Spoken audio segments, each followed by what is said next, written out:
probably it's not a secret. I'm against those things, and because what is the difference between the clubs and national teams? You know, if we can take some guys who are not born and raised in that country, and also there are two different scenarios. One of them when the player is playing a lot of time in the same country.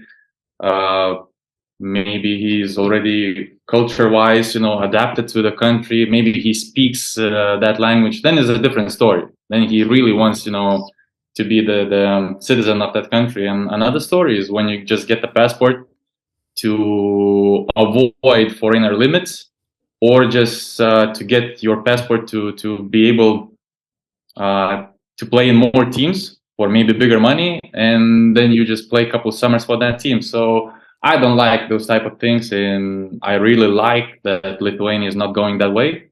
Even there are a lot of opinions that maybe we need to add one player, another player, or even coach.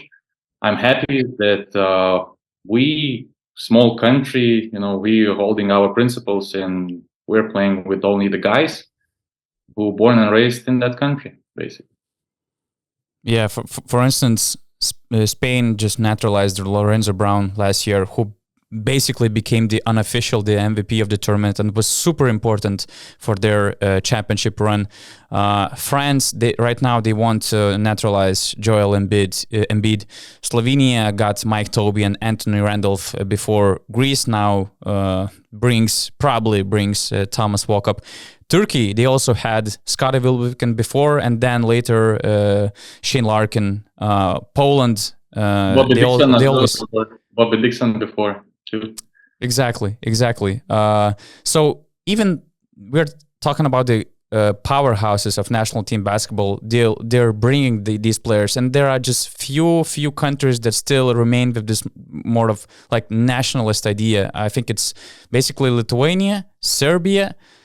And other than that, I might be missing some of these traditional basketball powerhouses, but basically the list is very short. And I mean, I have nothing against Thomas Walkup. I love him a lot as a player, as a person. What's up? How are you, brother? Great. Yeah, how old is this? 1 day old. 1 day old. Two days old. Ah, okay. And it's not his and probably not even Greek Basketball Federation fault. I just think that there's this loophole in FIBA system that allows things like that. You know, some of these national teams use this one naturalized player rule to bring somebody who has ties with the country, but maybe had a different passport before, maybe played for some different youth teams, like we have Ignas Brazdeikis, who played for the Canada youth team.